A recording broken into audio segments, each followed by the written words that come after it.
आइए बच्चों आगे बढ़ते हैं हम लोग। और आज हम लोग टॉपिक कवर करेंगे, डिविडेंड के बारे में बात करेंगे, जो आपके आता है सम अदर पॉइंट्स में, इनकम फ्रॉम अदर सोर्सेज में।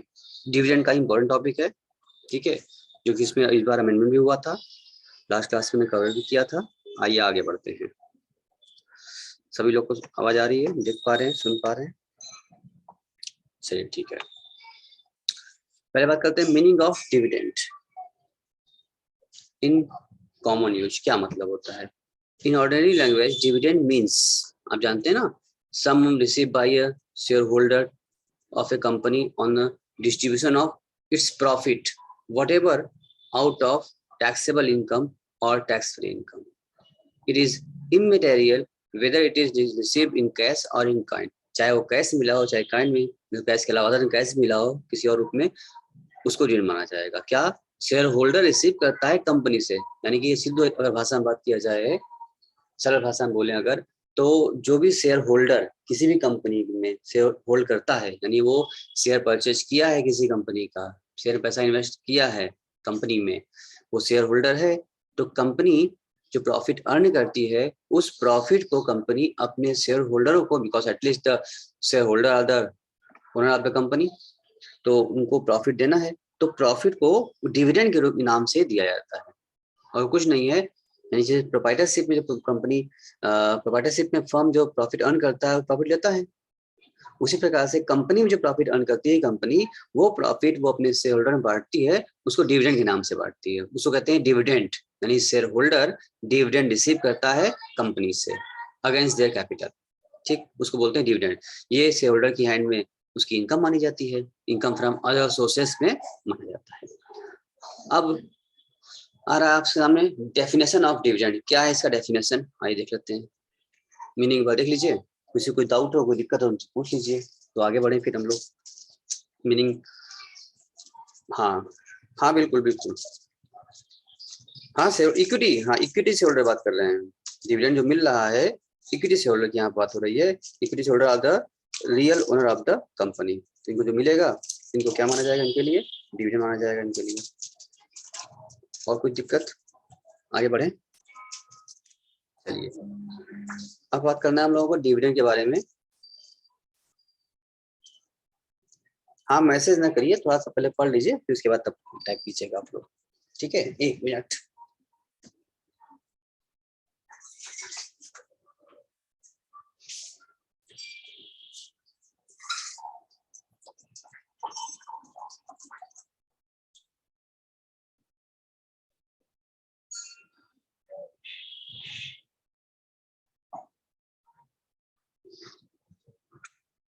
चलिए, तो इसमें जो बताया जा रहा है आपको, अब बात कर रहे हैं इसके डेफिनेशन की। क्या है डेफिनेशन? ध्यान समझिए। द फॉलोइंग, ये बहुत इंपॉर्टेंट है बच्चों, सेक्शन 222, ये पांचों पॉइंट जो दिया हुआ है ABCDE, ये बहुत इंपॉर्टेंट पॉइंट है, ध्यान समझना है। थ्योरी में भी पूछा जाता है आपसे इस चैप्टर से, ठीक है, इसलिए ध्यान समझिएगा इसको, इसको थ्योरी में लिखना होगा आपको। The following distribution of payment by a company to its shareholder are deemed, मतलब मान लिया जाएगा dividend to the extent of accumulated profit of the company, ठीक है। पहला, any distribution which entail the release of all or any of the assets of the company, कुछ भी अगर कंपनी में से बांटा जा रहा है कंपनी की ओर से, which entail the release of all or any of the assets of the company, किसी कंपनी एसेट्स में से बांटेंगे पैसा तो, या एनी डिस्ट्रीब्यूशन ऑफ डिवेंचर और डिपॉजिट सर्टिफिकेट और bonus share to preference share holder, ये भी उनका ऋण माना जा रहा है। Any distribution on its liquidation, company जब लिक्विड हो रही है उस टाइम भी कुछ अगर बटा जा रहा है शेयर होल्डरों को तो। Any distribution on the reduction of its capital, company अपना कैपिटल कम कर रही है, रिड्यूस कर रही है, उसके बाद में कुछ बटा जा रहा है। Any payment of by closely held company by way of advance or loan or to a shareholder, advance तरीके से लोन तरीके से शेयरहोल्डर को कंपनी दे रही है, being a person who is the beneficial owner से जो भी है, having a at least 10% of the voting power or to any concern in which the such shareholder is a member of partner and which he has a substantial interest है, उनको भी अगर कुछ advance तौर पर मिल रहा है, कुछ दिया जा रहा है, उन सबको डिविडेंड के तौर पर देखा जाएगा। अच्छा, यहाँ पर सब्सटैंशियल इंटरेस्ट मतलब होता है कि उस कंपनी में कम से कम क्या उसका है 10% हिस्सा है, या फिर लिखा ना and he has a substantial interest है, कंपनी में उसका 20% हिस्सा है। If trade advance is given to share holder or concern out of accumulated profit, it shall not be treated as a deemed dividend to 22E। क्या हुआ है देख लीजिए ध्यान से फिर से एक बार। If trade advance is given to share holder, यानी ट्रेड करने के लिए दिया जा रहा है, कोई बिजनेस करने के लिए दिया जा रहा है, जैसी बात है वो ट्रेड पर्पज से दिया जा रहा है, प्रॉफिट पार्टी ने ट्रेडिंग करने के लिए दिया जा रहा है, इसलिए उसको डिम नहीं मानेंगे, बाकी सबको हम डिविडेंड मान लेंगे। Dividend does not include the following, क्या क्या इसमें इंक्लूड नहीं होगा? A distribution made on the liquidation of a company or on the reduction of its capital in respect of preference share issued for full cash consideration. अच्छा, as the holder of this share is not entitled to event application to the participate in the surplus share, इनको मिलेगा ही नहीं तो क्यों मानेंगे? जब मिल रहा है कंसिडरेशन बदले कुछ दिया जा रहा है, मतलब कंपनी की ओर से उनको ऐसे कुछ मिल जाए तो डिविडेंड है, अगर कंसिडरेशन दे रहे हैं तो मतलब नहीं रह गया। सेकंड का distribution made on the liquidation of the company or on the reduction of its capital. एक मिनट,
चलिए बच्चे आइए आगे बढ़ते हैं। यानी हम ये बता रहे थे कि डिविडेंड्स, इसको बहुत थोड़ा सा बड़े स्तर पर दिखाया जा रहा है आप लोगों को, बिल्कुल घबराइए नहीं। सिंपल सी बात है कि कंपनी की ओर से जो भी पैसा मिल रहा है एज ए प्रॉफिट तौर पर, कंपनी प्रॉफिट जो डिस्ट्रीब्यूट कर रही है कैश अकाउंट के रूप में अपने शेयर होल्डरों को, उसी को कहते हैं डिविडेंड। अब एक्ट की भाषा में सेक्शन दिए गए हैं 222 के तहत ABCD इन सब में कैसे इन काइंड है, किसी प्रकार से कुछ बट रहा है तो उसको भी कंपनी को डिविडेंड मान लिया जा रहा है, क्योंकि भाई बेनिफिट तो उसको मिलना है, शेयर होल्डर को मिलने वाला है, सब कुछ है। तो यानी कि लोग डिविडेंड ना देके कुछ और तरीके से बांट देंगे तो उसको भी डिविडेंड मान लिया जाएगा, कुछ डिस्प्यूट हो जाएगा तो ठीक है। और जो किसी कंसिडरेशन के बदले में लिया जा रहा हो, मुझे नॉट इंक्लूड, क्या इंक्लूड नहीं करेंगे, जो पहला से बताया था जो कि इसमें में लिक्विडेशन के समय में company on deduction of its capital respect of preference share reduce full for cash consideration, full और फुल लिखा ना, issued for full cash consideration, किसके बदले में, अगर आप किसी प्रतिफल के बदले में दे रहे हैं तो उसको फ्री में कहाँ दिए हैं, उसको ऐसे कहाँ मिला है, तो नहीं इंक्लूड नहीं होगा। दूसरा कह रहा है distribution made on the liquidation of company on the reduction of its capital in so far as such reduction is attributable to the capitalized profit of the company representing bonus share allotted to its equity shareholder during the financial year 6045 से लेकर 2000 तक, तो ये इसके इस समय का था, तो उसको डिविडेंड नहीं माना जा रहा है क्योंकि बोनस शेयर के रूप में लिया जा रहा है। एनी एडवांस और loan given to share holder by a company in ordinary course of its business where is lending a money it's a substantial part of business of the company, तो अगर खाली ऐसा ही लोन दिया गया है उससे interest का भी चार्ज किया जा रहा है तो उसको डिविडेंड नहीं माना जाएगा, तो ऑर्डिनरी कोर्स ऑफ बिजनेस माना गया। Any dividend paid by the company which is set off by the company against the whole or of the part of any sum previously paid by it, यानी पहले से उसने पे किया उसके बदले में दे रहे हैं, तो कहाँ उसको मिला, भाई हमने आपको 1 लाख रुपया दिया था पहले, कभी एडवांस जमा किया था, वही हमको आप वापस कर दिए, तो इसको डिविडेंड थोड़ी कहेंगे, तो मेरा पैसा मेरे वापस आया है, इट्स नॉट डिविडेंड, इंक्लूड नहीं किया जाएगा।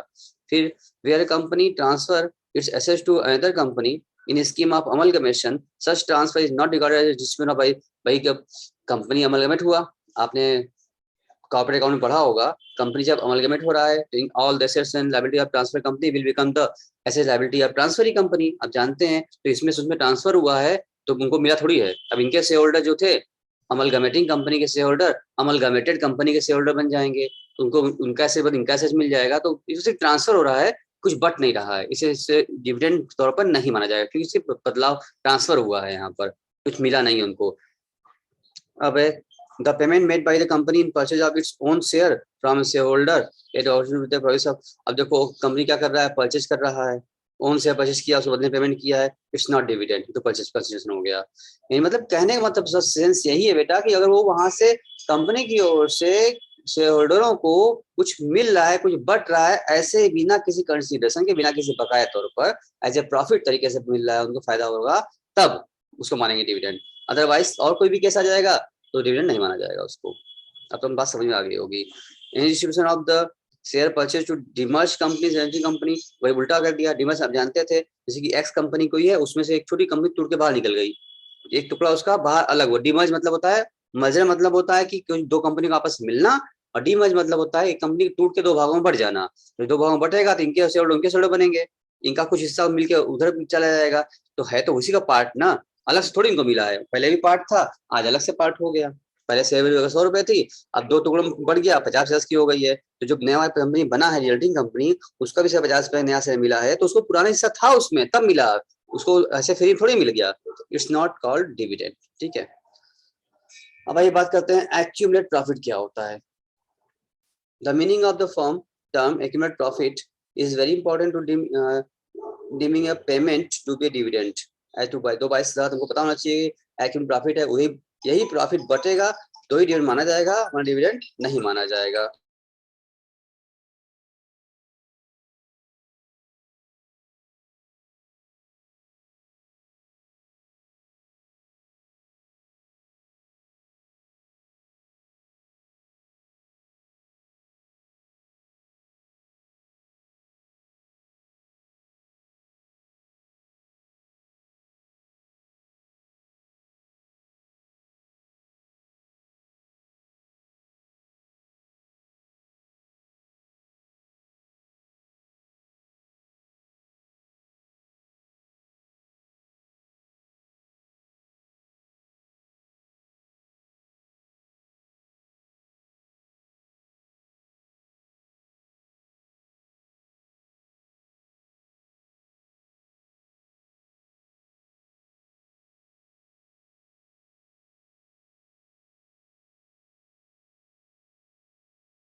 ठीक है, आइए, तो यहाँ पर एक्यूमुलेट प्रॉफिट का मतलब ही बताया गया कि आपको समझना बहुत जरूरी है, समझिए ध्यान से। The expression accumulate profit includes all profit of the company up to the date, accumulate मतलब होता है बेटा इकट्ठा किया हुआ, जोड़ के रखा गया हुआ, जुटाया हुआ प्रॉफिट है, खाली प्रॉफिट है तो प्रॉफिट एक्यूमुलेट मतलब कई सालों का पीछे से चला आ रहा है बैलेंस, सारा बैलेंस प्रॉफिट का इकट्ठा किया हुआ बोलते हैं एक्यूमुलेटेड, जुड़ा हुआ प्रॉफिट है। थोड़ा देखो बड़ा प्रोविजन है ना, बार बार बोलते हैं जब चैप्टर स्टार्टिंग में जब होती है तो हम कोई भी प्रोविजन हम छोड़ना नहीं चाहते हैं। हम चाहे थ्योरी छोड़ के सीधे न्यूमेरिकल पर आ जाएं और क्वेश्चन लगाते जाए, वहीं आपको बता दें, जब कोई पॉइंट आए तो वहां बता दें कि कोई इसमें ये था। तो ऐसा हम काम नहीं करते हैं, वहां हम बताएंगे वहां चल के भी, लेकिन हमारा कोशिश पूरा रहता है कि कोई भी प्रोविजन आपका छूटे ना। इसको थ्योरी मत समझो, ये सब प्रोविजन है इनकम टैक्स एक्ट का, अदर सोर्सेस का, जो आपको पूरा जाना जरूरी है। एक बार कम से कम, क्योंकि अपने से आप तो पढ़ेंगे नहीं, तो हमारे साथ ही सही एक बार आप इसको जरूर पढ़िए। बिल्कुल बुरा मत होइएगा, परेशान मत होइएगा, ये सब क्या पढ़ा रहे हैं हम, लेकिन जरूरी है, प्रोविजन है। थोड़ा समय एक आदमी लगता है इसमें प्रोविजन पढ़ने में, उसके बाद जब क्वेश्चन लगाएंगे आप तो बड़ा मजा आएगा, क्योंकि सब पता रहेगा आपको ना। बिना प्रोविजन के आप क्वेश्चन नहीं लगा सकते हैं, एग्जाम में भी कंफ्यूज जाएंगे आप। अब प्रोविजन पता रहेगा तो एकदम आराम से डिसीजन लेंगे आप, क्या करना है क्या नहीं करना है, क्या ठीक होता है। इसलिए बिल्कुल मत घबराना, आराम से प्रोविजन कवर करो। बिल्कुल हम पूरा आराम से सब कोर्स खत्म करेंगे, कोर्स चिंता मत करिएगा आप ना, कि सब क्या पढ़ा रहे हैं, बिल्कुल करने दो, प्रोविजन है, हम पूरा कर देंगे। ठीक है ना, आप बस लगे रहिए हमारे साथ, घबराइए नहीं। आप समझिए एक प्रोविजन छोड़ना नहीं चाहिए, हम लोग का सब कवर होगा। हमने जब किसी में नहीं छोड़ा तो यहाँ क्यों छोड़े। थोड़ा सा प्रोविजन इसमें आ रही स्टार्टिंग है, आप देखिए इसको, बहुत ज्यादा नहीं है, बस एक आध पेज और होगा, समझिए। तो यहाँ पर कहा गया है एक्सप्रेशन फिर प्रॉफिट बताइए, ऑल प्रॉफिट जो किया जा रहा है, गेन किया जा रहा है बिफोर 1 अप्रैल 1946 ऑन और आफ्टर 31 मार्च 1948 एंड बिफोर 1 अप्रैल 1956, ये सब पूरा मिला करके बताया गया है कि जितने अब तक जो प्रॉफिट जाते हैं वो सब प्रॉफिट मिला लिए तो उसको बोलते हैं एक्यूमुलेट प्रॉफिट है, उसको होता है। अब ये बात करते हैं हम लोग some other aspect of dividend. Normal dividend क्या होता है, डीम डिविडेंड क्या होता है, इंटरिम डिविडेंड क्या होता है, प्लेस ऑफ अप्रूवल, ये सारी चीजें जानना जरूरी है, नहीं जानोगे तो कैसे करोगे। थोड़ा सा इसके बारे में समझते हैं, ये क्या है। ये नॉर्मल डिविडेंड मतलब होता है any dividend declare by company at its annual general meeting. Company अपने एजीएम में जो भी नॉर्मली डिविडेंड डिक्लेयर करता है उसको बोलते हैं normal dividend, shall be deemed to be a income of previous year in which the so declare it is normal dividend माना जाएगा। ये के तहत आप सबको पता है बात, कंपनी मीटिंग होगी, एजीएम में डायरेक्ट डिक्लेयर करेगा, कंपनी डिक्लेयर करेगी नॉर्मली, उसको बोलते हैं नॉर्मल डिविडेंड। डीम मतलब क्या होता है, डीम का मतलब हिंदी में कहते हैं मान लेना, उसको भी हम मान लेंगे डिविडेंड है, किसको मान लेंगे, डीम डिविडेंड 2/22 कहता है, वो जो 5 आइटम बताया था हम सेक्शन 2/22 का, ABCDE, उन तीनों में जो जो बटावा जो डिस्ट्रीब्यूशन हुआ था अलग तरीके से, पार्टली हुआ था, एसेट्स का हुआ था, कुछ भी एसेट्स हुआ था, एडवांस तरीके से हुआ था, तो जो भी 5 तरीके से आपका डिस्ट्रीब्यूशन हुआ था 2/22E के तहत, वही सब भी उसको डिविडेंड नहीं है, उसको मान लेंगे डिविडेंड है। ठीक है, income to be previous year जो डिस्ट्रीब्यूट किया गया है, पे कुछ भी आपको डिस्ट्रीब्यूट किया गया है, पे किया गया सेक्शन 2/22 ABCDE के तहत, उनको हम क्या करते हैं, डीम डिविडेंड कहते हैं। नॉर्मल डिविडेंड तो मिलता है डिविडेंड नाम पर, वो किसी और तरीके से बटा गया है, लेकिन उसको भी हम डिविडेंड मान लेंगे। ठीक है, अब इंटरिम डिविडेंड, इंटरिम का मतलब होता है बेटा जिस साल कंपनी अर्न हो रही है उसी साल during the year in between company को एक डिविडेंड दे दे। जैसे कि अगर किसी साल फाइनेंशियल में साल पूरा होने पर कंप्लीट हो जाएगा, उसके बाद एजीएम होगा, उसके बाद उस साल की प्रॉफिट बढ़ती है, नॉर्मल डिविडेंड हो गया। लेकिन सपोज करो कि अप्रैल से सेशन स्टार्ट हुआ है और अभी कंपनी सितंबर तक, अभी सेकंड क्वार्टर अभी क्लोज किया हुआ है, अभी 6 महीना सिर्फ काम हुआ है, अभी 6 महीना इस साल को खत्म होने में बाकी है, लेकिन 6 महीने में लगता है कंपनी को इस बार इस 6 महीने में कंपनी बहुत प्रॉफिट कमा लिया है, तो थोड़ा बहुत शेयर होल्डर को बीच में ही बांट दिया जाए, और उसके बाद जब फाइनल नॉर्मल एजीएम आएगा उसमें तो देखा जाएगा कि कितना हो रहा है और डिफरेंस बैलेंस बाद में देंगे, जो भी और एक्स्ट्रा आएगा। अभी फिलहाल प्रॉफिट एक्स्ट्रा आ गई है तो अभी एडवांस में ही, साल खत्म नहीं हुआ है, इन बिटवीन बीच में ही हम प्रॉफिट बांट देते हैं, उसको बोलते हैं एंट्रीम डिविडेंड। क्या बोले हम, अभी जिस फाइनेंशियल ईयर का काम हो रहा है उस फाइनेंशियल ईयर इन होने से पहले ही उसी ईयर का बिटवीन में ही हम अगर बीच में हम अगर प्रॉफिट बांट दें, डिविडेंड बांट दें, उसको बोलते हैं इंटरिम डिविडेंड। देखो क्या लिखा है, इसको पढ़ लेते हैं अब। An interim dividend is one which the declared by the company as any time of any time, ध्यान दे बेटा, अंडरलाइन करना, any time prior to its annual general meeting, यानी कि ये इसको रखना prior, any time prior to its, ध्यान दो इसको आप अंडरलाइन करिए, किसी समय बांट देगी एजीएम से पहले फॉर द ईयर। ठीक है, उसके पहले बिटवीन बांट दी, बीच में बांट दिया। In interim shall be deem to be an income of previous year, भाई इंटरिम मिला है तो उस प्रीवियस ईयर की आपकी इनकम ही मानी जाए, बांटे जा रहा है तो उसको डिविडेंड मान लिया जाए, क्योंकि डिविडेंड डिक्लेयर कब होगा, एजीएम में होगा, और डिक्लेयर हुआ ही नहीं है उससे पहले ही बांट दिए हैं, उसको भी क्या माना जाएगा, डीम डिविडेंड आपको इसमें माना ही जाएगा।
आइए, तो ये आपने बात किया हमने आपसे इंटरिम डिविडेंड का। ये क्या है इंटरिम डिविडेंड? कंपनी कभी बांट दिया है, एनुअल जनरल मीटिंग कब होगी? तो ईयर एंड होने वाली है, बाद में होगी, पहले ही बांट दिए हैं तो उसको भी हम कहेंगे डिविडेंड मान लेंगे उसको, ठीक है ना। फिर क्या है, प्लेस ऑफ एक्रूवल का कहाँ होगा? Under section 9(1)(4) the dividend paid by a Indian company outside India shall be deemed to accrue in India. देखो सीधी सी बात है, ये हमने जब आपको हम पढ़ाते रहे रेजिडेंशियल स्टेटस, उसी टाइम हमने आपको ये कवर किया हुआ था कि भाई चार बातें वहां थी। एक्रू इन इंडिया, इनकम आपकी इंडियन कंपनी है, यानी आपकी पैसा इंडिया में लगा हुआ है, आपका इंडिया में ही एक इनकम एक्रू हो गया है, भले वो विदेश में जाके पेमेंट हो जाए ना, लेकिन वो आपका इंडियन इनकम माना जाएगा और ये इंडियन इनकम मान ली जाएगी। ऐसा नहीं कि आप इंडियन कंपनी में हैं, आप फॉरेन चले गए, बोले हमको यहाँ पेमेंट कर दो, आपकी पेमेंट वहां चला गया, पेमेंट फॉरेन अकाउंट चला गया, वहां फॉरेन मिल गया आपको, इसलिए इसका मतलब ये नहीं है कि आप जो बच जाएंगे टैक्स से, आप डिविडेंड नहीं मानेंगे, वो भी आपका डिविडेंड माना जाएगा, ठीक है ना। जहां पे एक्रू हुआ है इंडिया ही माना जाएगा। Dividend paid bye foreign company outside India is not, देखो क्या लिखे यहाँ पर, dividend paid bye foreign company, underline करो, पेड कौन कर रहा है? Foreign company. कहाँ कर रही है? आउटसाइड इंडिया कर रही है। ये जैसी बात है, साफ साफ समझ तुमको आ गया होगा, ये कंपनी फॉरेन की है, इंडियन कंपनी नहीं है। पेमेंट भी कहाँ हो रहा है? बाहर ही हो रहा है, यानी बाहरी कंपनी बाहर पेमेंट कर रही है। इस से क्या मतलब, भाई इंडियन कंपनी है और वो बाहर पेमेंट कर रही है, तब तो हम क्या करेंगे, डिविडेंड मान लेंगे उसको, भाई इंडियन कंपनी यहाँ पे एक्रू हो गया है। बट फॉरेन कंपनी है और पेमेंट भी क्या हो रहा है, भाई कोई कंपनी अमेरिका की है और अमेरिका में ही उसने डिविडेंड बांटा हुआ है, तो इंडिया से क्या मतलब, इंडियन गवर्नमेंट से क्या मतलब? ठीक बात समझ में आ रही है आपको? अच्छे समझ में आ गया आपको ना। देखिए ये फॉरेन कंपनी बाहर फॉरेन में ही, यानी आउट कंपनी आउटसाइड में अगर बांटती है तो उसको डिविडेंड हम एक्रू इंडिया राइज नहीं मानेंगे, क्योंकि सब बाहर एक्रू भी हुआ है, बाहर हुआ राइज, और पेमेंट भी क्या हुआ, बाहर ही हुआ है। इसका मतलब यहाँ से इसको लेना देना नहीं है इसका। In case of the dividend receive by Indian share holder from foreign company, देखो तीसरी बात, पहले बात क्या था, इंडियन कंपनी इनकम इंडिया में राइज हुआ है, इंडियन कंपनी पेमेंट की है बाहर में, इनकम मान ली, डिविडेंड मान लिए। फॉरेन कंपनी फॉरेन में पे की है, डिविडेंड नहीं माने। अब तीसरी बात आई, यहाँ पर क्या हो गया कि ये receive by Indian share holder, share holder कहाँ का है? शेयर होल्डर इंडिया का है, और कहाँ से पाया है? फॉरेन कंपनी से पाया है। Which has deducted tax at source, जो कि जो कंपनी पे की होगी वो टीडीएस काट टैक्स काट लिया होगा, टैक्स काट के पेमेंट किया है। कंपनी फॉरेन की है, रिसीवर इंडिया का है, पर्सन है, but has not paid the deducted amount to tax to government of India. The amount deducted as tax at source shall not be included in the dividend income of the Indian shareholder। सही सी बात है। अब जितना amount cut चुका है उतना अच्छा नहीं मानेंगे। फिर रिपीट कर रहे हैं, इंडियन कंपनी नहीं है, कंपनी फॉरेन की है, इंडिया में शेयर होल्डर है, यानी इंडियन कोई व्यक्ति, इंडियन कोई पर्सन शेयर होल्डर जो फॉरेन कंपनी से लिया हुआ है, फॉरेन कंपनी ने उसको डिविडेंड दिया हुआ है, टैक्स काट लिया है, टीडीएस कट गया उसका, लेकिन अभी तक गवर्नमेंट को उसने पेमेंट नहीं किया है। ऐसे केस में the amount deducted tax at source, जो टीडीएस कटा है, shall not be included in the dividend income of the Indian share holder. जो 100 में से 20 कट गया है तो 20 को नहीं शामिल करेंगे, लेकिन 80 को शामिल करेंगे, ठीक है ना। आगे अब है, however this where the cessee is entitled to double taxation relief under 91, the gross dividend shall be included in the income। देखो however where the cessee is entitled to double taxation relief जो मिल जाएगा, भाई कोई भी कहा गया है भाई डबल टैक्स देना नहीं पड़ेगा आपको, एक ही देना होता है हम लोगों को, तो एक बार टैक्स लग गया है तो उसको ग्रॉस कर लीजिए, जो टैक्स वहां कटा है वही टैक्स यहाँ छूट मिल जाएगा, दो बार टैक्स आपको नहीं देना पड़ेगा। If dividend for several years is declared in some later year and paid in the lump sum in that later year, the dividend shall be deemed to be the income of the previous year in which that they are declared। यानी कि suppose करो कोई company loss में जा रही थी, 4 साल से डिविडेंड नहीं दिया है, 4 साल डिविडेंड बकाया है, अब 5वें साल में कंपनी ने पूरा डिविडेंड बांट दिया, पीछे का भी उठा करके एक लमसम अमाउंट 4 साल तक का 5 साल का एक साथ दे दिया है, तो जिस साल भी उसने दिया है, जिस प्रीवियस ईयर में रिसीव किए हैं, वही ईयर में क्या मान ले जाएंगे, उसका मान लेंगे उसको कि उसका इनकम डिविडेंड इनकम मान ली जाएगी उस साल, जिस साल उसको रिसीव हुआ है, ठीक है। अब आ रहा है टैक्सेशन ऑफ डिविडेंड। यही देखो बेटा इस बार का लेटेस्ट अमेंडमेंट है, सब बच्चे ध्यान समझिएगा, ये पिछली बार कोई नहीं पढ़ा होगा, ठीक है। ये इस बार का लेटेस्ट अमेंडमेंट है, असेसमेंट ईयर 21-22 का लिए है, एकदम इसी बार का है, हम समझ गए लोग, गरम गरम ताजा ताजा अमेंडमेंट है ये वाला। तो जो नया अमेंडमेंट होता है, न्यू अराइवल्स होते हैं ना, वो एग्जाम में पूछे भी जाते हैं, इसीलिए इस पर हम फोकस भी करें, हम छोड़ नहीं रहे हैं। आप पूरा वर्जन पढ़िए, इसी बार का नया नया अमेंडमेंट है जो कि लागू अब 21-22 से लागू हो चुका है, आपका पहला ईयर है, इसका मतलब आपके एग्जाम में ये प्रोविजन पूछे जाएंगे, ये अमेंडमेंट है आपके इस बार। यहाँ के ध्यान समझिए कि इस पर टैक्सेशन क्या कहा गया। Dividend including dim dividend distributed by the domestic company and dividend from domestic company is taxable in the hand of shareholder recipient। यही बदलाव आया है। इसके पहले क्या था कि इंडियन कंपनी से मिलने वाला डिविडेंड सेक्शन 1038 के तहत इंडियन शेयर होल्डर के हैंड में एग्जम था, क्योंकि ऑलरेडी कंपनी पर टैक्स कार्ड जमा कर देती थी। उसके बाद प्रॉफिट आफ्टर टैक्स बांटा जाता था, पैट जो हम निकालते नहीं है, प्रॉफिट टैक्स लगा दो, टैक्स देने के बाद कॉर्पोरेट टैक्स लग जाने के बाद फिर कंपनी बांटती थी शेयर होल्डर को, तो शेयर होल्डर के हैंड में वो एग्जाम होता था, क्योंकि ऑलरेडी उस पर टैक्स लग चुका होता था।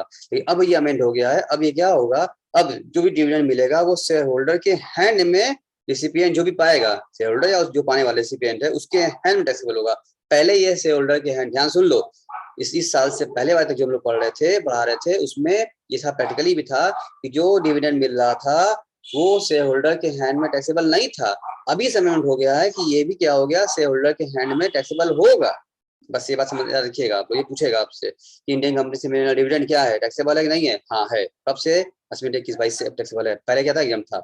अच्छा, अब आइए, dividend from A cooperative society, the amount received as dividend from the cooperative society shall be included in the income.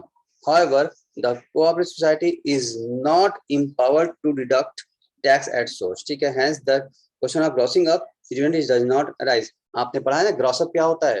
Gross up मतलब होता है कि आप कोई टीडीएस कट गया है, जैसे मान लो कि आपका, अब इसको हम लिख के भी बोर्ड बताएंगे, अभी हम अभी ग्रॉस अप करना सिखाएंगे, इंटरेस्ट भी अभी आने वाला है, चिंता मत करिए, समझिए थोड़ा सा, सुनिए पहले। ग्रॉस अप का मतलब ये होता है, और नेट का क्या मतलब होता है, सुनिए। अगर मान लो कि आपका 100 रुपए का इंटरेस्ट बना, जिस पर से कि बैंक ने आपको इंटरेस्ट देते वक्त 10 रुपए का उसमें टीडीएस काट लिया, टैक्स काट लिया, टैक्स काट के कितना पेमेंट करेगा आपको? 90 रुपए आपके अकाउंट पेमेंट हो गया। तो आपने लिखा है 90 रुपए आपको रिसीव हुआ है इंटरेस्ट का, तो इसको बोलते हैं नेट, यानी कि नेट आपको टैक्स काटने के बाद जो मिलता है इंटरेस्ट, उसको बोलते हैं नेट, नेट फिगर। तो आपको 90 रुपीज नेट मिल गया, ठीक है। लेकिन इस पर आपको पता है 10 रुपए गवर्नमेंट ने, उसमें बैंक ने टैक्स काट लिया है, टैक्स काट के टीडीएस तब दिया है हमको 90 रुपए। इसका मतलब जो मेरे अमाउंट पे इंटरेस्ट ड्यू हुआ, एक्रू हुआ होगा, वो कितना हुआ? 100 रुपए हुआ था। यानी कि हम जितना टीडीएस या टैक्स जो कहते हैं आप कटा है, उस रिसीव अमाउंट में उसको जोड़ दीजिए तो ग्रॉस मिल जाता है। यानी हम कह सकते हैं कि 100 रुपए मेरी ग्रॉस अप वैल्यू थी, जिसमें 10 रुपए उन्होंने टीडीएस काट लिया, जो बचा 90 वो नेट हो गया। तो अगर आपको कभी नेट देता है तो हमें क्या करना होता है, उसको पहले ग्रॉस को बनाना पड़ता है, ताकि जो टैक्सेबिलिटी हमारी होती है वो ग्रॉस पे होती है। क्योंकि जो टीडीएस कटा है वो टैक्स के रूप में है, वो बाद में हम टैक्स जब बनेगा तो उसमें हम एडजस्ट कराएंगे। फिलहाल जितनी मेरी इनकम हुई है, इनकम पर टैक्स देना है। टैक्स कटने के बाद जो इनकम आई है उस पर दोबारा टैक्स नहीं देना है हमको। Point to be noted.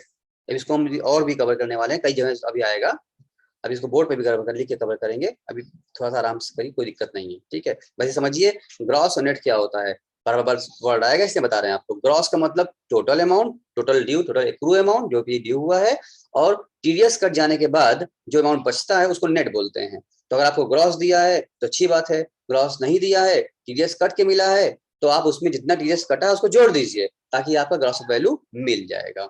I think ये बात क्लियर हो गई आपको। तो यहाँ बोल रहा है कि जब डिविडेंड फ्रॉम मिलता है कोऑपरेटिव सोसाइटी से, तो ये लोग टीडीएस नहीं काटते हैं। जब टीडीएस काटते ही नहीं है तो ग्रॉस का सवाल नहीं पैदा होता। वही यहाँ बता रहा है, भाई जो 100 रुपए इंटरेस्ट हुआ 10 रुपए काटेंगे आप, नेट 90 मिला, तब न 10 ऐड करके 100 पहुंचेंगे। लेकिन कह रहे 100 रुपए ड्यू हुआ, 100 मिल गया पूरा, काटे ही नहीं, कोऑपरेटिव सोसाइटी काटती ही नहीं है। तो भाई जब कटता नहीं, जो ड्यू हुआ पूरा मिल गया, जब टीडीएस कटा ही नहीं तो ग्रॉस किस बात का? वो यहाँ कह रहा है, however cooperative society is not empowered to deduct the tax source। TDS नहीं काटती है, इसलिए यहाँ पर ग्रॉसिंग अप करने का सवाल ही पता नहीं होता, कुछ नहीं होता है। अब जो मिला है तो डिविडेंड डज नॉट अराइज, ठीक है, तो वही वैल्यू मान लेते हैं यहाँ पर। अब यहाँ ग्रॉसिंग करते हैं हम लोग। Dividend from foreign company, the dividend receive from foreign company is to be included net in the income. However, whereas the SEC claim double taxation relief on the gross amount shall be included in the income, वो तो अलग बात हो गई है। लेकिन कहा था ऊपर भी सेक्शन पढ़ा था हम लोगों ने कि जब फॉरेन कंपनी से इंडियन पर्सन को, कोई इंडिविजुअल को अगर कोई डिविडेंड मिलता है और वो टैक्स काट के मिलता है, तो टीडीएस का अमाउंट, जो टैक्स का अमाउंट है, वो टैक्सेशन में इंक्लूड नहीं करते हैं। अभी हमने एग्जांपल भी लिया था, 100 रुपए में मान लो 20 रुपए का टैक्स कट गया है, फॉरेन कंपनी ने काट लिया है, तो आप 20 नहीं 80 रुपए जोड़ेंगे अपने इनकम में। फॉरेन कंपनी वाला क्रॉस अप नहीं करेंगे आप, क्योंकि डबल टैक्स नहीं देना हमको, ठीक है। आगे फिर क्या हो रहा है, अब आपके सामने आ रही है winning from lotteries, crossword, puzzles. अब ये सब बातें आ रही हैं, इसको कवर करना हो हम लोगों को, कि जब ये सभी लोग देख पा रहे हैं, सुन पा रहे हैं ना। चलिए तो कवर करते हैं। Dividend from a foreign company, दो सॉरी हो गया, winning from lottery, crossword puzzles, card game and other game, gambling और बेटिंग और winning from race including horse race. इस प्रकार का आप कुछ भी करते हैं, आप सट्टेबाजी कर रहे हैं, जुआ कर रहे हैं, तो कार्ड खेले हैं, गेम खेले हैं, है ना, कार्ड गेम जो लोग ताश खेलते हैं, ताश की पत्तियां खेलते हैं, ठीक है, गैम्बलिंग हो रही है, या विनिंग फ्रॉम लॉटरी, लॉटरी लगी है आपकी, या क्रॉसवर्ड पजल आपने जीता हुआ है जो खेलते हैं, इवन आपने कौन बढ़ेगा करोड़पति के वाले भी आप से पैसा जीत करके आए हैं वहां से, ये सब आपकी कैजुअल इनकम मानी जाती है, जो कि इनकम फ्रॉम अदर सोर्सेस के हेड में टैक्सेबल होती है। Getting it? बात समझ में क्या बोले हम? ये सब income from other source head में टैक्सेबल आपकी हो जाती है। इसको एक बार पढ़ लीजिए, क्या लिखा है पढ़िए, रीड करिए, फिर हम बता के आते हैं आपको। एक बार रीड करिए, इसको क्या लिखा है।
देख लिया आप लोगों ने क्या लिखा है?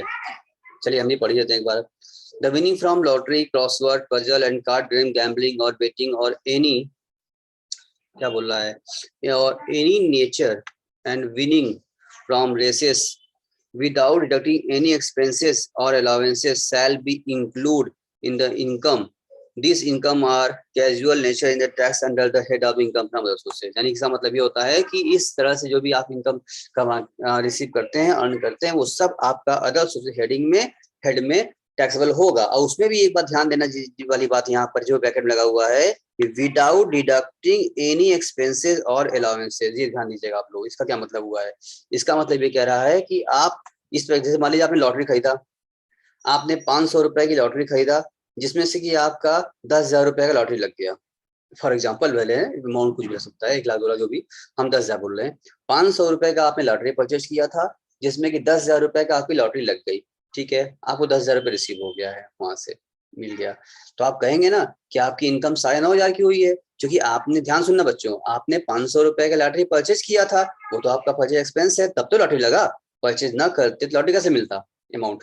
इस आप 500 रुपए आपने लॉटरी में लगाया था, उसके बाद आपको क्या मिला? 10,000 मिला। तो आप कहेंगे भैया 500 लगाए थे, 10,000 मिल गया, यानी 9,500 रुपए हमारी इनकम हो गई, 500 में लगाए थे। लेकिन गवर्नमेंट कहेगी, टैक्स डिपार्टमेंट कहेगा नहीं, ये 500 रुपए आपको इसमें लेस करने नहीं दिया जाएगा, ये मना हो गया है, आपको कोई भी अलाउंस रिडक्शन नहीं दिया, एक्सपेंसेस का रिडक्शन नहीं मिलेगा आपको। आपकी 10,000 रुपए की लॉटरी लगी है, तो 10,000 रुपए पूरा आपके लिए टैक्सेबल है। बात सुने आप लोग? तो ऐसा क्यों है ये मत पूछिएगा, क्योंकि ये लॉ में लिखा हुआ है, ये प्रोविजन है, टैक्स डिपार्टमेंट का ये सिस्टम है, तो है। अब उन्होंने कह दिया कि इसको टैक्स नहीं देंगे तो नहीं देंगे। अब आप, आपको सही लगे चाहे गलत लगे, उनको कहना है तो भाई ये तो कौन सी मेहनत किया आपने, तो कैजुअल इनकम हुई है ना आपकी, तो हम इसको पूरा लेंगे, हम इस पर एक्सपेंसेस नहीं देंगे आपको, हमको नहीं घटाना है, आपको पूरा देना पड़ेगा। केबीसी में आप 5 लाख रुपए जीत करके आए हैं या 1 करोड़ पूरा जीत के आए, कौन बड़ा करोड़पति खेलने गए, आप 1 करोड़ वहां से जीत गए। अब 1 करोड़ जीत करके अगर आप आएंगे तो आपको 1 करोड़ पर टैक्स लगेगा, क्योंकि आप कहेंगे कि वहां उसके लिए हम काफी मेहनत किए थे, काफी खर्च किए थे, काफी तैयारी की थी, बहुत पढ़ाई की थी, बहुत सारे बुक परचेज किए थे, और फिर जाने का, आने का, रहने खिलाने का सब वहां बहुत खर्चा मेरा हुआ था, तब जाके 1 करोड़ मिला है। लेकिन नहीं, आपको कोई भी एक्सपेंसेस आप किए हैं उसको रिएक्शन नहीं मिलेगा, पूरा पूरा फुल अमाउंट जो आपका विनिंग अमाउंट है उस पर टैक्स लगेगा आपका, इसमें से एक्सपेंसेस आप लेस नहीं कर सकते हैं, ये बात ध्यान रखिएगा। गवर्नमेंट इस तरह से लॉ बनाई हुई है, जितना भी कैजुअल इनकम होगी वो फुल अमाउंट टैक्सेबल होता है, उसका रेट भी अलग होता है, अभी चर्चा करेंगे, 30% देना पड़ता है उस पर, अलग बताएंगे उसको भी हम। If winning from lottery, crossword, puzzles and card game, other game, gambling, betting, क्या बोल रहा है यहाँ पर, डज नॉट एक्सीड 10,000 और winning from races does not exceed 10,000, no tax shall be deducted at source. TDS की बात कर रहा है, या ऐसा नहीं टैक्स लगेगा, टैक्स लगेगा बट टीडीएस नहीं कटेगा, ठीक है ना।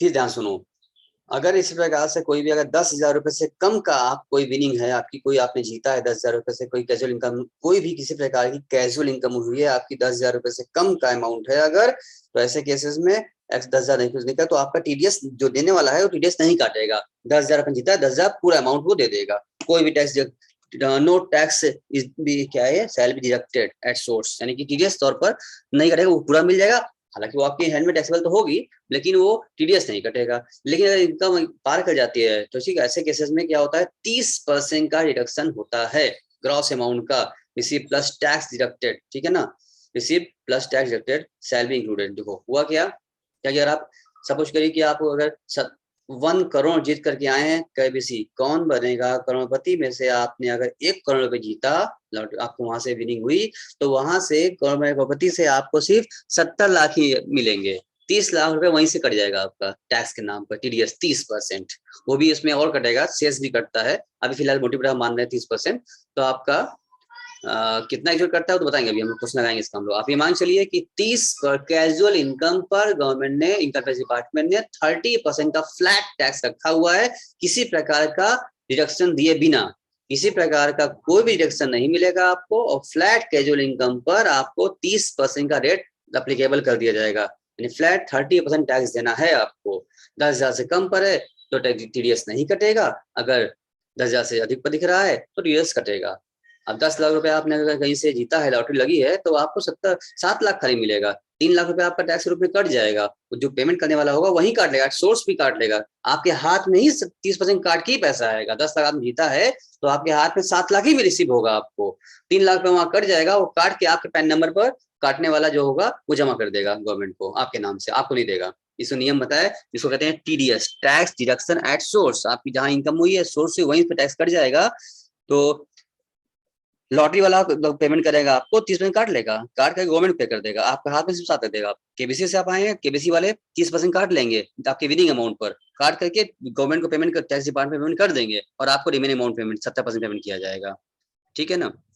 चलिए, वो जब टैक्सेबिलिटी होती है वो ग्रॉस उस पर कर लिया जाता है, और बाद में चले टैक्स किया जाता है, ये हम जब पढ़ेंगे तब जब बताएंगे आपको ग्रॉस इनकम, वो हम पहुंचने वाले हैं अभी वहां तक, इसलिए सब पढ़ा रहे हैं। अभी आपको इतना समझना है कि आपको सिस्टम क्या है, कैजुअल इनकम क्या होती है, आपको समझ में आ चुका है अच्छी क्लासेस में, और ये भी आपको समझ में आ चुका है कि कैजुअल इनकम पर गवर्नमेंट फ्लैट 30% का टैक्स लगाती है, जिसको टीडीएस यानी एट सोर्स पर वो कट जाता है, इतना हैवी टैक्स है और फ्लैट लगता है, कोई टैक्स उस पर नहीं मिलता है। ये पॉइंट आपने समझ लिया, हमने कितनी बार रिपीट भी कर लिया, आई थिंक क्लियर हो गया होगा सभी लोगों को। चलिए अब आगे बढ़ते हैं। इंटरेस्ट ऑन सिक्योरिटी क्या बताए, the income from interest on security is chargeable to tax under, ठीक है, क्या है, chargeable to tax under, it is taxable under the head of profit gain on business or profession if security are held as stock in trade. यानी कि देखो, आपने कोई debenture shares या कोई ऐसा स्टॉक सिक्योरिटी रखा हुआ है जिस पर आप डेली ट्रेडिंग करते हैं, परचेस करते हैं, तो उस पर कोई इंटरेस्ट आया है तो यहाँ पर डेली बिजनेस का पार्ट हो गया है, तो ये पीजीपी में ट्रांसफर होगा। लेकिन अगर आपने उसको रखा है एज ए हेल्ड इन्वेस्टमेंट तौर पर, आप लोग कोई भी इन्वेस्टमेंट किए हैं या बस पैसा आपने इन्वेस्ट किया है इंटरेस्ट पाने के लिए, just investment, just like not trade, just like for investment not for trade. अगर ट्रेड पर्पज के लिए आप परचेस सेल कर रहे हैं उसको, तब तो पीजीपी में जाएगा क्योंकि बिजनेस में आ गया। अगर आप इन्वेस्टमेंट पर्पज के लिए उसको हेल्ड किए हुए हैं तो उसका इंटरेस्ट जो भी आपको मिलेगा वो सारा interest income from other sources के हेड में टैक्सेबल हो जाएगा। अब आइए बात करते हैं सिक्योरिटी क्या होती है। ठीक है ना, सिक्योरिटी देख लिया जाता है। बहुत घबराइए नहीं, बहुत अच्छी सी पॉइंट चल रही है इस समय। हमने आज 2 सेक्शन डिविडेंड के बारे में हमने आज कवर किया है, सेक्शन 222, जिसमें ABCDE 5 पॉइंट थे, जिसमें डीम्ड पहले बताया गया था आपको डिविडेंड क्या थी, डिविडेंड क्या होता है, फिर बताया गया डीम्ड डिविडेंड, किसको डिविडेंड मान लेंगे, कुछ बट रहा है ABCDE के तहत सब उसको डिविडेंड मान लेते हैं। ये बताया डिविडेंड क्या क्या इंक्लूड नहीं होगा, क्या होगा वो हमने बता दिया। वो सेशन बहुत इंपॉर्टेंट सेशन था। फिर हम कैजुअल इनकम बात किए, कैजुअल इनकम भी आपको आ गया कि उसकी क्या होती है, कैसे होती है, उस पर टैक्स रेट क्या होता है, कैसे मिलता है नहीं मिलता है, वो भी हो गया। Interest on security, interest on वाला सिस्टम भी हो गया आपका, हेडिंग टेक्सेबल होने वाली है। सारी बातें एकदम आराम आराम समझते जाइए, नोट दिमाग नोट करते जाइए, और कहीं अगर शॉर्ट में चाहें अपना तो कॉपी में एक एक टॉपिक को आप इसको नोट्स में अपना बनाते रहिए आप, ठीक है। पूरा हम आपको बताते हैं, हम कुछ छोड़ नहीं रहे हैं इस पर। अब ये बात करते हैं सिक्योरिटी की, ये क्या होती है। The term security means document acknowledging क्या कर रहा है, the debt taken by the government or some other authority from the general public. It is held by an investor or creditor as a guarantee to the right to receive payment. ये security है।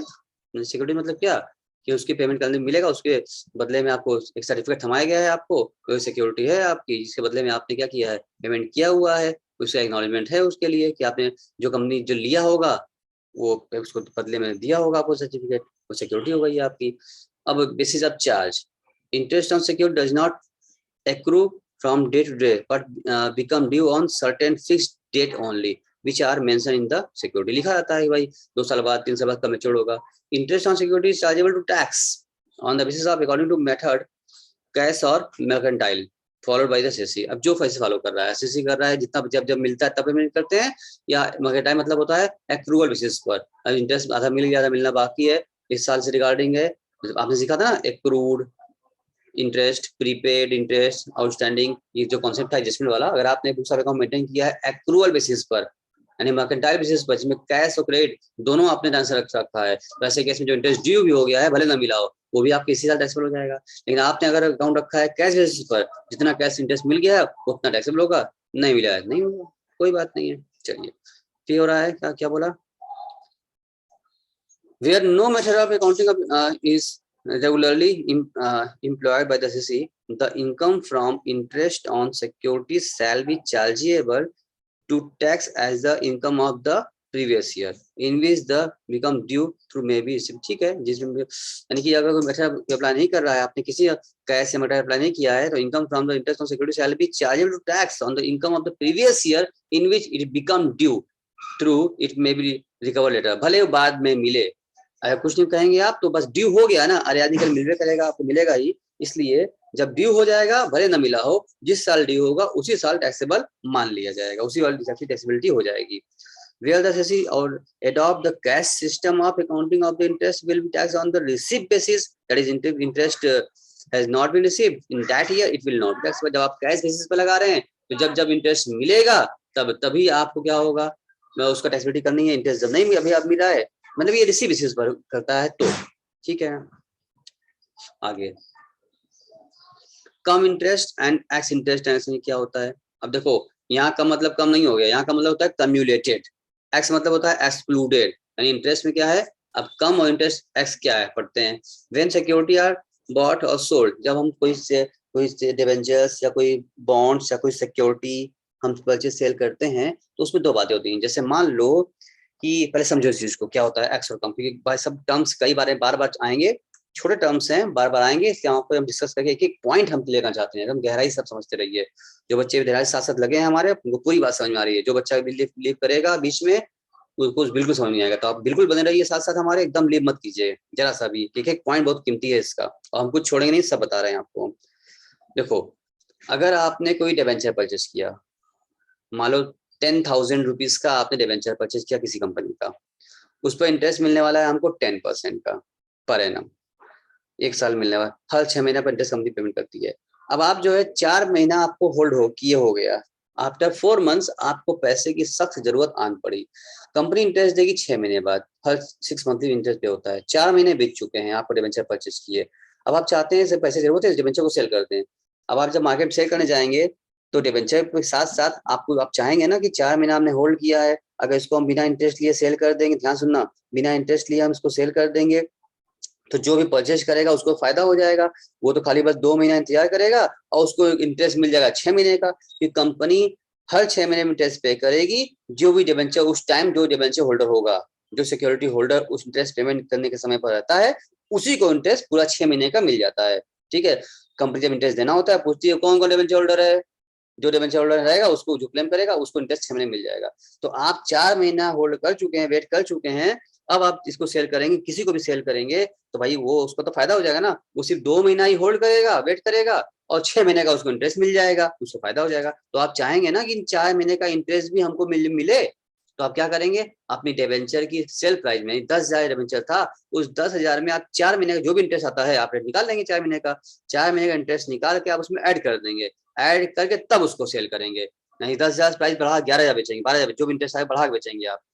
तो जो खरीदने वाला रहेगा उसको भी payment करने में कोई दिक्कत नहीं होगी, उसको पता है कि जो भी इंटरेस्ट के नाम पर आप बढ़ा के पे कर रहे हैं वो तो उसको आगे जाकर 6 महीने बाद मिल ही जाएगा, उसको कोई उसमें कोई नुकसान उसका होगा नहीं, परचेज कर लेगा और आपको भी नुकसान नहीं हो जाएगा। यानी जब इंटरेस्ट को ऐड करके डिबेंचर सिक्योरिटी हम सेल करते हैं उसको बोलते हैं कम इंटरेस्ट, और जब बिना इंटरेस्ट ऐड किए सेल कर हो जाती है, परचेज सेल होती है, उसको बोलते हैं एक्सक्लूड इंटरेस्ट, यानी एक्स इंटरेस्ट। बात समझ में आपको आ गई होगी। कोई भी डिबेंचर कोई भी सिक्योरिटी अगर आप परचेज सेल कर रहे हैं उसमें आपको ध्यान देना होगा कि इसमें इंटरेस्ट एडेड है, उस प्राइस सेल परचेज प्राइस में इंटरेस्ट ऐड है, इंटरेस्ट ऐड नहीं है। अगर इंटरेस्ट ऐड है, डिबेंचर प्राइस या security price plus interest added है, मिला के सेल प्राइस बनी हुई है, उसको बोलेंगे कम इंटरेस्ट है, कम्युलेटेड है, इंटरेस्ट जुड़ा हुआ है। और अगर अब इंटरेस्ट जुड़ा नहीं है, सिर्फ डिबेंचर का पेमेंट हो रहा है या सिक्योरिटी पेमेंट हो रहा है, ऐसे कहेंगे एक्सक्लूड इंटरेस्ट, इंक्लूड नहीं है। सीधी सी बात अगर कहें तो अगर आपके सेल परचेज प्राइस में इंटरेस्ट इंक्लूड है तो कहेंगे आप कम इंटरेस्ट, अगर इंटरेस्ट इंक्लूड नहीं है तो आप कहेंगे एक्सक्लूडिंग इंटरेस्ट। आई थिंक ये बात आपको समझ में आ गई होगी। अब पढ़ते हैं क्या लिखा है। When the security are bought or sold between the two interest dates, the transaction is either come interest or as interest. Whatever be nature of the transaction, the interest on security be regarded as fully of income of the person who happens to be the owner of that the time of the when the interest is due. यानी जहां तक due हो चुका है वहां तक का interest आपके हाथ में टैक्सेबल हो जाएगा, उतना टैक्स आपको पे करना पड़ेगा। ठीक है, अब आइए क्या कह रहा है इसके बात कर लेते हैं हम लोग। अब commission on purchase and sale of security, commission on other expenses incurred respect of purchase or sale of security are not deducted from interest on security. अच्छा, such expenses payable at the time of the purchase of the security include the cost of the purchase करते वक्त, अभी जो भी आपका brokerage लगा है, commission लगा है, या सेल करते वक्त सिक्योरिटी को आपका परचेज या सेल करते वक्त आपको जो है कमीशन या बोनस आपने पेमेंट किया है, ब्रोकरेज आपने दिया है, ये चीज इससे इंटरेस्ट से मतलब नहीं होगा। ठीक है ना, अभी आपने कॉस्ट ऑफ कैपिटल पढ़ा है तो कॉस्ट ऑफ कैपिटल में फ्लोटेशन कॉस्ट के रूप में इसको आप इशू प्राइस से लेस करते थे, ना कि इंटरेस्ट में आप लेस करते थे। तो इसका जो भी अभी आप लोग चैप्टर पढ़ रहे हैं ना कॉस्ट ऑफ कैपिटल, उसमें हमने पढ़ाया आपको, तो कॉस्ट ऑफ अभी पढ़ा है आपने, उसी प्रकार से यहाँ बताया कि इंटरेस्ट से इस एक्सपेंस फ्लोटेशन कॉस्ट का कोई मतलब नहीं है, एक्सपेंसेस मतलब नहीं होगा आपका। यानी कि ये जो होगा परचेज करते वक्त आपके सिक्योरिटी में प्राइस बढ़ जाती है, ऐड हो जाती है, और सेल करते वक्त उसमें सिक्योरिटी में से लेस कर लेते हैं। कि आपने 100 का परचेज किया था, 10 रुपया एक्सपेंस कर दिया, तो आपका एक्स 10 का पड़ा, आप 100 10 जोड़ लीजिए, 100 का आपने सेल किया है, 10 एक्सपेंस कर दिया, इसका मतलब आपको करीब 90 मिलेगा। यानी सेल करते वक्त एक्सपेंसेस घट जाते हैं और ऐड करते वक्त उसी प्राइस में से एक्सपेंसेस ऐड हो जाते हैं। ये बात भी आप क्लियर हो गई होगी, आई थिंक समझते हैं। यहाँ तक बच्चों को दिक्कत तो बिल्कुल भी नहीं होगी। अब बात कर रहा है profit and loss on sale of security. ये क्या है, profit and loss on sale of security क्या है, देख लेते हैं।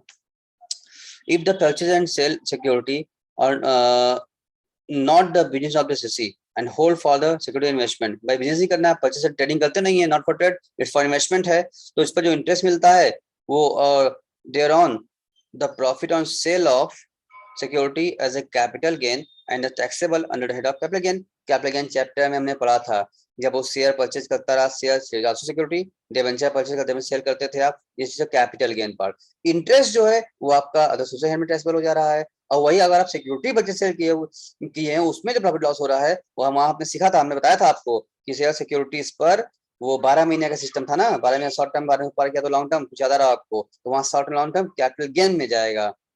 सिक्योरिटी परचेज सेल करने में जो प्रॉफिट लॉस हो रहा है वो आपकी कैपिटल गेन की प्रॉफिट लॉस हो रही है, इनकम होगी, गेन होगी, और जो इंटरेस्ट मिल रहा है उसके ऊपर वो आपकी income from other sources head में टैक्सेबल होगी। बात क्लियर हो गया सब बच्चों को? फिर सुन लो, कोई भी डिबेंचर है, कोई भी आपका सिक्योरिटीज है, तो इस पर जो इंटरेस्ट मिल रहा है वो इंटरेस्ट आपका इनकम फ्रॉम अदर सोर्सेज में टैक्सेबल होगा।